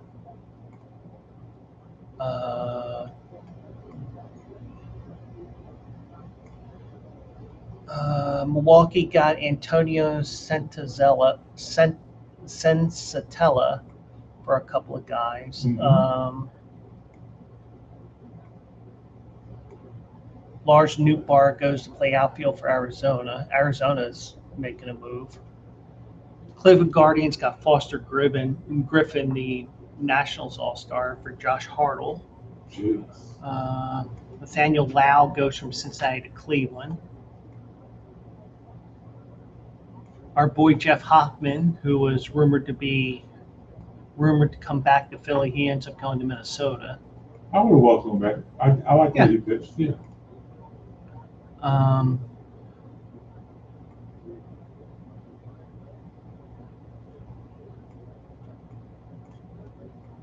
Julio Ramos, I mentioned before. Dalton Varsho, another guy, was rumored to come here. He goes to Houston for Spencer Arrighetti. The only thing is Houston, well, they got the left-handed hitting outfielder, but, they're not really that close in the standings, are they? Oh, they're actually leading the West. Really? Okay. But then again, they're only 3 games over 500. Oh, okay. That could be a division where under 500 wins that division. Which division? The AL West. Yep. Now, if it was the East Division, we could call them the AL Least. Yeah. Um, Tampa Bay's going to win that. the East? Yeah. It wouldn't surprise me because they're so dominant at home. Yeah, they are. I don't see the Yankees catching them.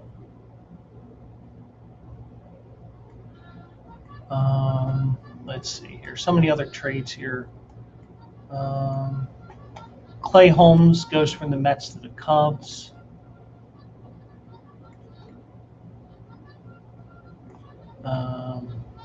They gave up Cubs gave up Jefferson Rojas, which the comment here from one of the writers is, "Dang, Jefferson Rojas is a really good prospect."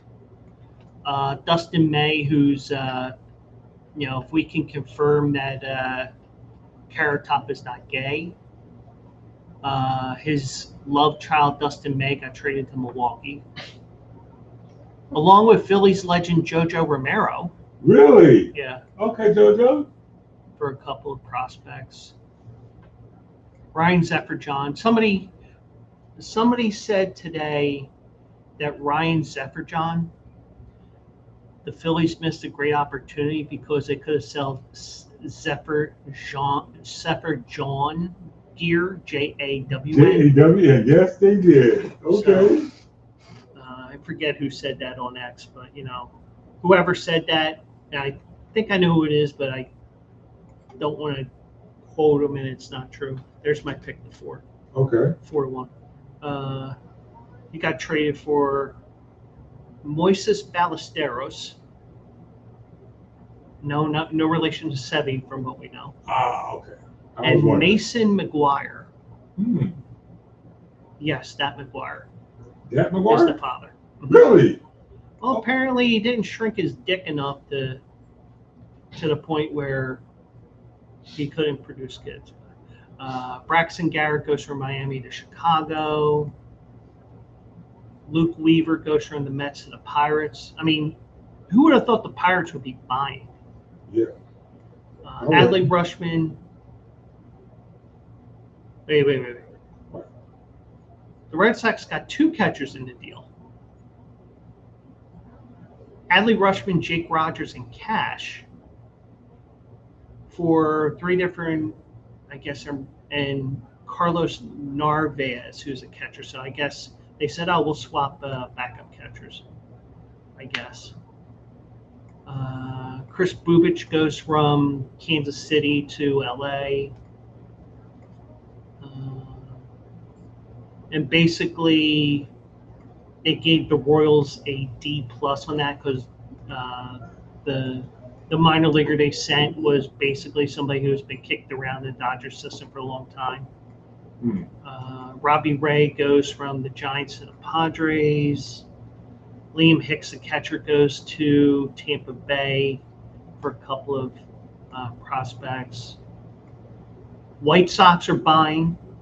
Who would have thought that 2 years ago? I wouldn't. Not 2 years ago. Joe Adell, who had that one amazing game where he made 3 home run saving catches in the same game. Yes, yeah. He's going to Cleveland. Oh, Dad. That was another guy that was rumored. I mentioned Taylor Ward.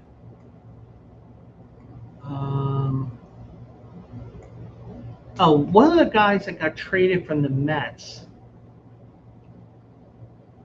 got traded to the Mets, one of the minor leaguers. Mm-hmm. I don't know which one it is, but he was sitting in the section where Bryce Harper hit his Bedlam at the bank home run. Really? And now he's with the Mets. Brent Suter goes from the Angels to the Braves for Nacho Supreme Alvarez Jr.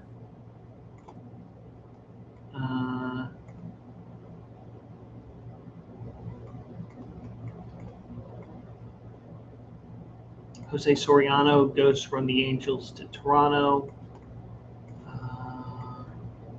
White Sox got Huascar Brazaban from the Mets. But, you see all these trades here, and, they're fitting needs, and it's like, man, we could have had him. Yeah, we could have had him if we had a little bit more in the in our farm system, yeah, we could have, but we didn't. But you gotta give it time to build that back up. I mean, the only problem is, you got a bunch of money dedicated to Schwarber and Harper and Turner and Nola. Nola's the bad one. Yeah. JT's also there for 3 years, which was a bad move. But you do have all that, so. And I did not have this in the notes, but did you hear what happened to Harrison Bader over the weekend? I read something, but I'm not sure of what it said. Well, he's on the disabled list. I saw that part. Because I think it was plantar fasciitis. Okay. So he had a foot injury of some sort. Right. So he had a late night scooter accident, which, as of this article from 4 days ago from the New York Post, the details seem hazy, with the lasting memory of Harrison Bader's otherwise forgettable first season in San Francisco. So he had been drinking, and he crashed into the back of a fire truck. I mean, you shouldn't laugh at that, but, So he's set to go undergo an MRI tomorrow to reveal the full extent of damage.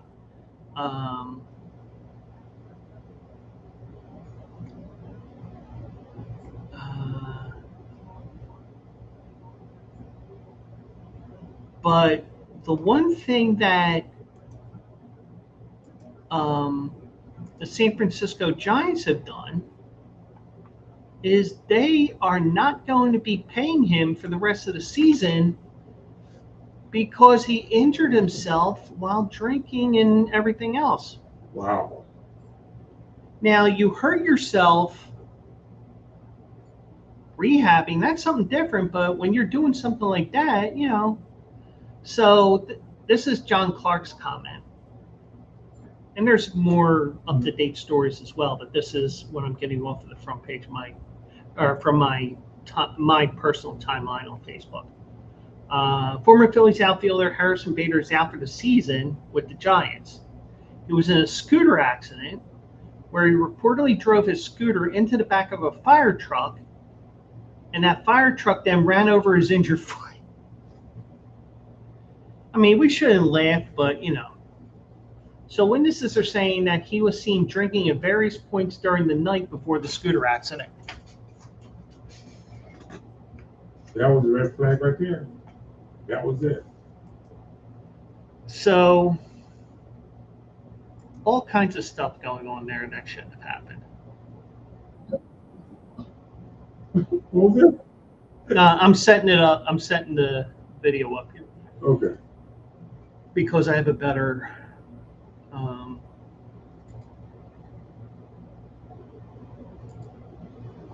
I can get rid of that. If you saw some of the shit if you saw my screen of like all the different things, and you'd be like, oh dear God, I'm glad I don't have to run this. But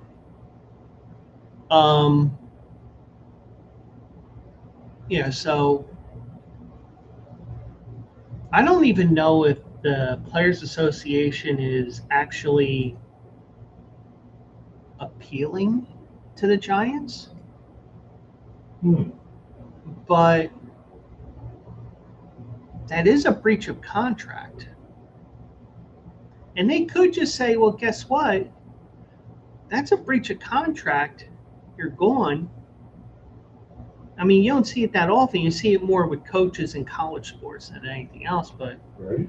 that is the equivalent of coaches being fired with cause. Yeah.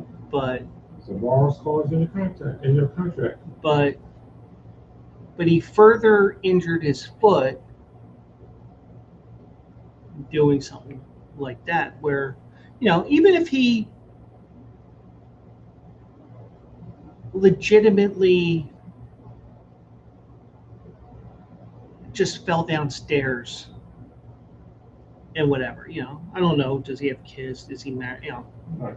I don't know, but let's say he is, let's say, you know, kids got their toys out and, you know, you don't see the toy, and next thing you know, you fall down a couple of stairs and you hurt your foot, you break your foot, you know. They will pay for that. That is something where you have to take their word for it, but you still investigate. Right. Whereas this, you got people saying, yeah, he was drinking. He's going around on a scooter at 2:00 in the morning on a Saturday when he should be in bed. Because you know what they say, nothing good happens after midnight. That's what I heard. Unless you're in your room with somebody else and, you know, you're...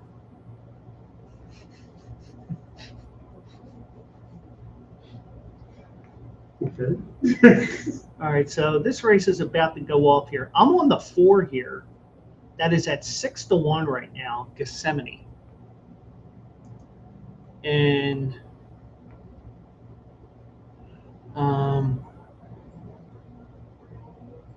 comes in from Saratoga, finished 4th in optional claiming race. Like many of these different horses, they changed hands and went to trainers that are based out of Assiniboia Downs. Has speed, but I think there's enough speed where it's not fast enough to get the lead, but it can sit right behind the leader. So if he can sit behind the leaders, Yeah. he can win.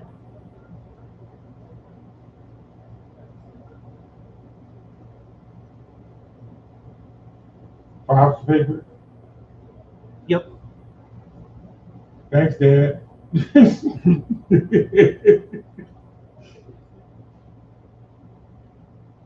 And for those that don't know, my dad would call me a lot and just say, "Oh, just play all the fives for me at Parks." And even though you can't see it on the camera with the thing here, I do have a five pillow here, and it's in the saddlecloth color of a thoroughbred racehorse. Yeah. So I'll tribute to Dad. yeah, and there's one on the couch as well because I bought two of them.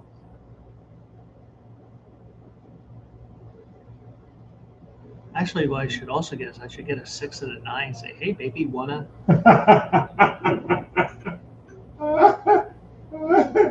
Well, actually, with inflation, it's now called 96. Yeah.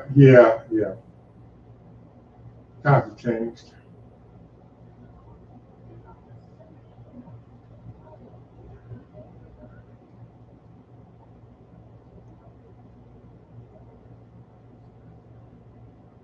Okay, they're doing what I expected with my 4, which is right up lead. I'm not calling this race. Fuck it. 11-1.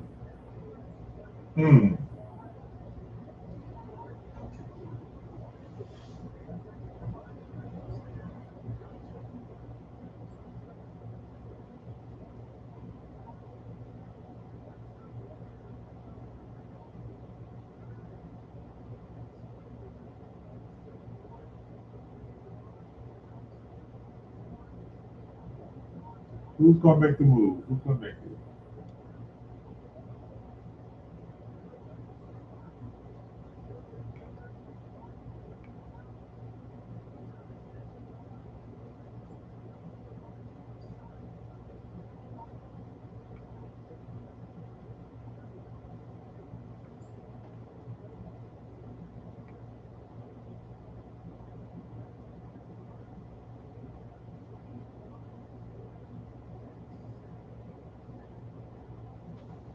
That's a 7 on the lead.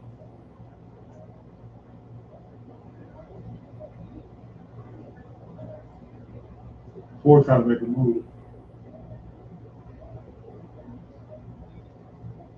2's coming up the rail. 4's going to come up on the outside here. Does he ever know? 2's pulling away. 7's coming back. Oh, And that was the morning line favorite that won. he won that by a nose. He barely won that. Two barely won that. Yeah, so Western Warrior won that tonight. And that was the morning line favorite at 2-1. Okay.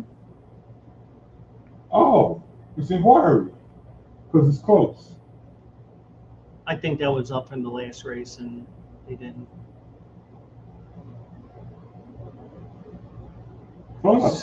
So I wrote about Western Warrior. He finished off the board at the end of May at Churchill Downs. His 2-month break included moving into a new barn.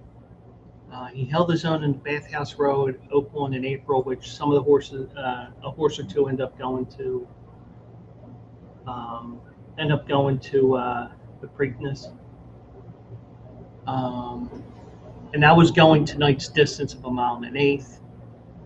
We'll see if he can handle the tighter turns here tonight. He did.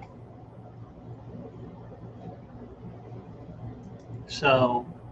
Who's your horse finish? Third? Third. Typical me. Either second or third. So one last thing here before we call it a night. And I have no idea where I found this. But AJ posted this on Q&A Racing on Facebook. I have to share this. And I don't think you've seen this. Okay. But I'm guessing nobody really got hurt in this race because of the fact that this is available. Or, this probably could have been something. So this is from Japan. And the first thing you're going to see, 2-1 favorite. Morning line favorite goes off at 8-1.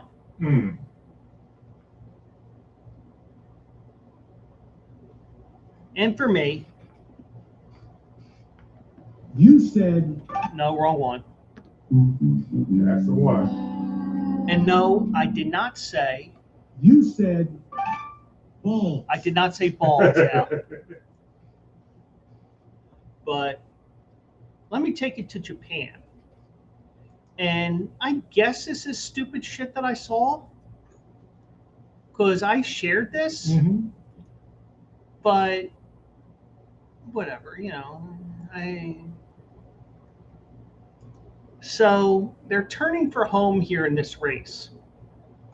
Now, good luck figuring out numbers and everything, because this is all Japanese, and it's almost like me saying it's Greek to me. But anyways, AJ titled this, "What the hell is going on in this Japanese horse race?" Or what the hell is going on in Japanese horse racing? Here you go. 的推进，好，我们看到马上转弯进入最后的直路，前面3匹马是并驾齐驱，几乎不分先后的进入了直路。暂时领先的仍然是1号的夕阳斜照，速度保持的非常的好。这个时候我们看到突然5号的佳琪落马，其实摔倒在了地上，马匹没有受到影响，继续在冲刺。比赛继续，前面领先的仍然是内档的夕阳斜照和外档的金卓。这个时候我们看到金卓开始加速，内闪抢到了第1的位置，影响到了夕阳斜照，领先的金卓继续加速。突然金卓又开始出现了外闪，但其实甩下马来，金卓撞上了大将军，把大将军撞到地上，发生了连环碰撞。场上只下3匹马上中间位置，绿色彩热6号月星开始领先，并排稍外档位置3号好日子，之前领先的夕阳斜照现在排在第3位，冲过终点，第1名月星，第2名好日子，第3名夕阳斜照。Now, What the heck was that? I will tell you right now, I think I shared that on Facebook, and AJ ran with it. Okay. But what that is exactly, I'm not sure. Now, I posted in the comments as a joke, and thankfully, nobody in our group gave me shit for this because, every once in a while I get shit for things. Like, for example, my John Kruk take last week or 2 weeks ago. Oh, God. You see the comment right below me? Or do you want me to read it? You want me? Wait. I'm not sharing it. My bad. Okay. Duh. I stopped sharing.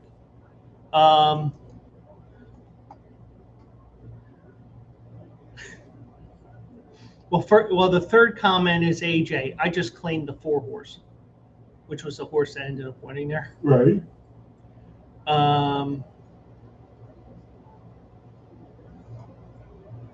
Nothing wrong with this. The fallen jockeys had to walk back. WOK. That's something I would say, but it wasn't me. That would be something that you would say. But I said in my comment this had to be the equivalent of a bottom claiming race at Penn National.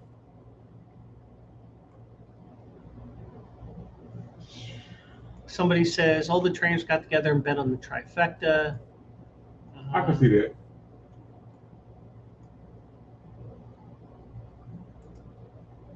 And that got a lot of views, a lot of comments. Kamikaze jockeys, totally insane. Do riders receive a bonus for hitting the ground with more than 2 feet?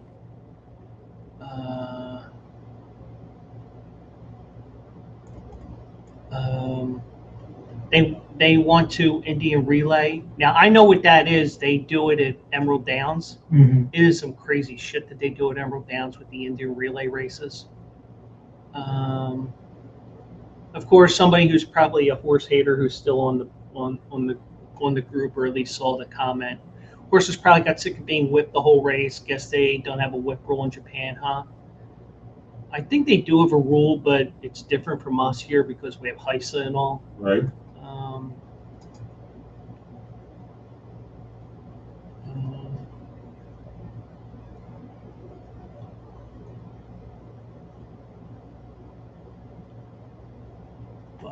It does look like it's jacked. Sorry. That was too much. But that's some of the stuff that we put on Q&A Racing. So let me.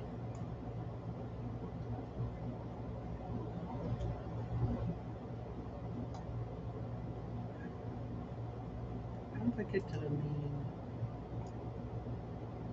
What is the main Google? What's the main page here for Bell?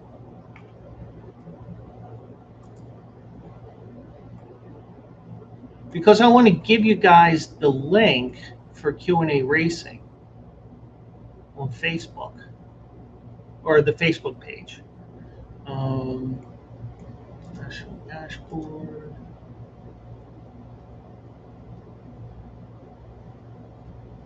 So over the last month, Facebook says that we've had, over the last 28 days, you want to guess how many views we've had?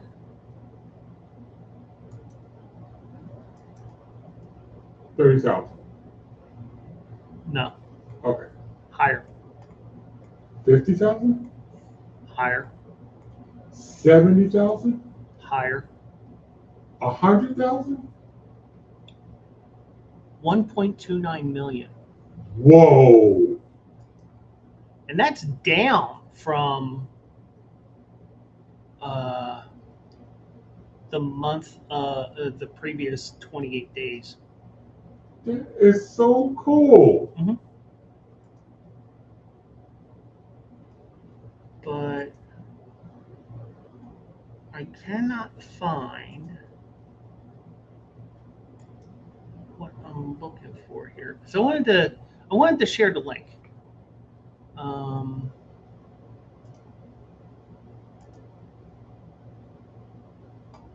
I think what I have to do is I have to go back over to here to my Facebook account and then pull it up that way.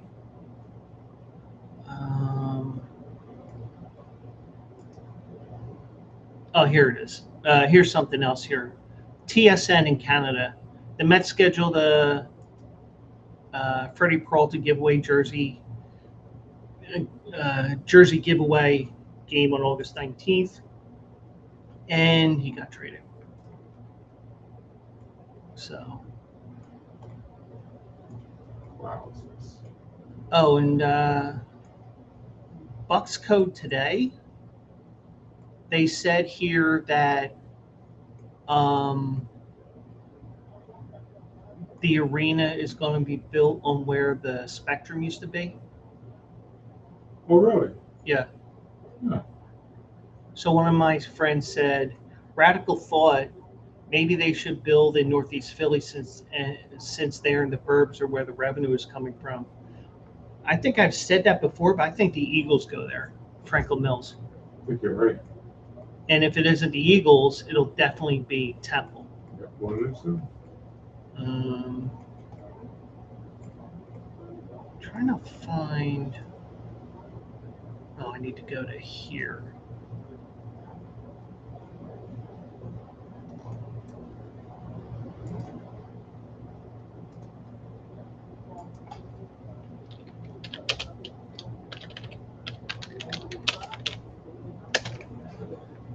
I hope that's correct.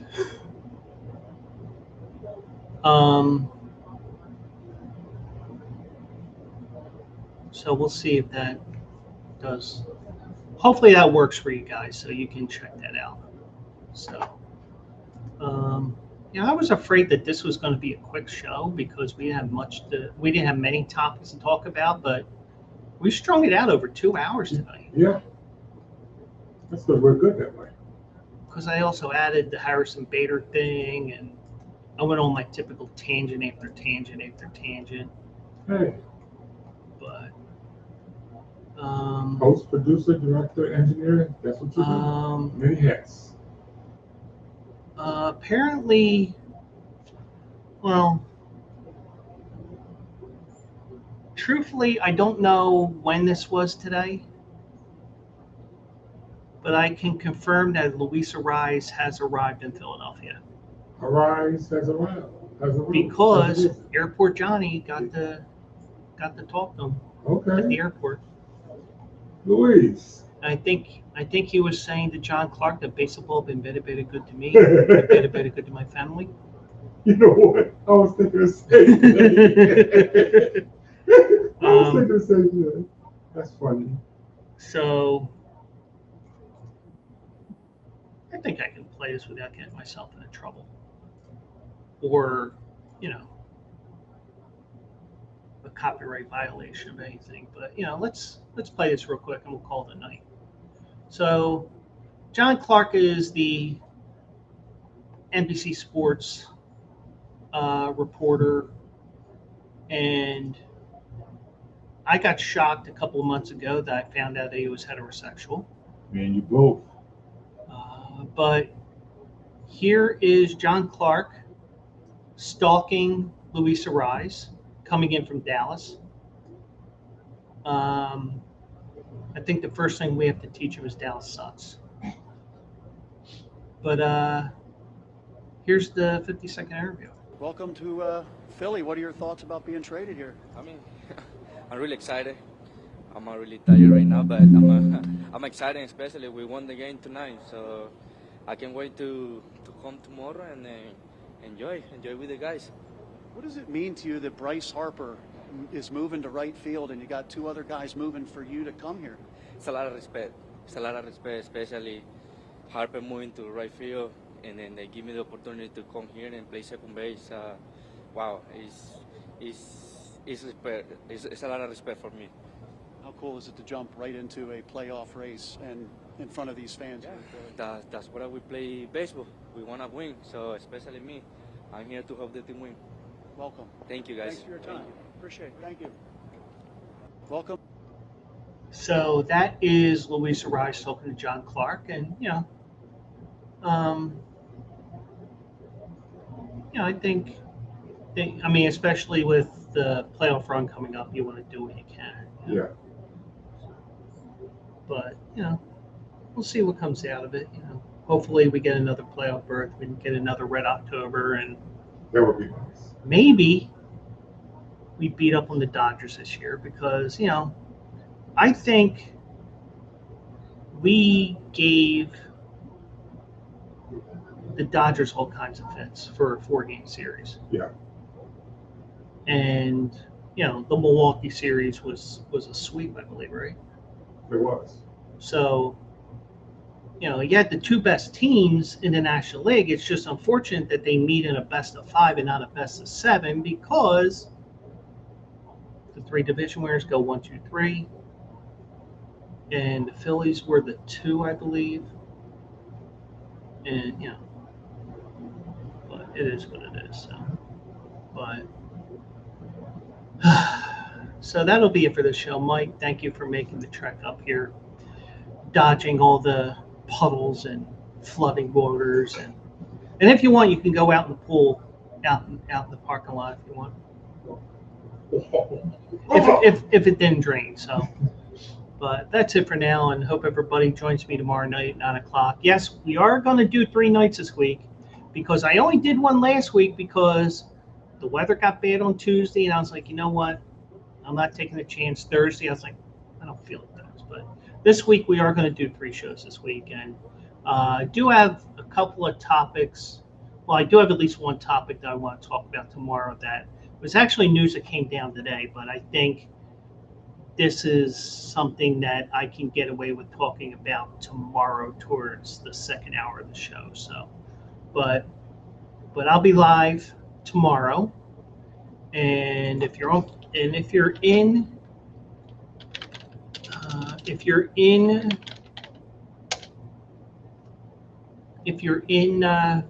my Twitch page, you have all my socials there. So there you go.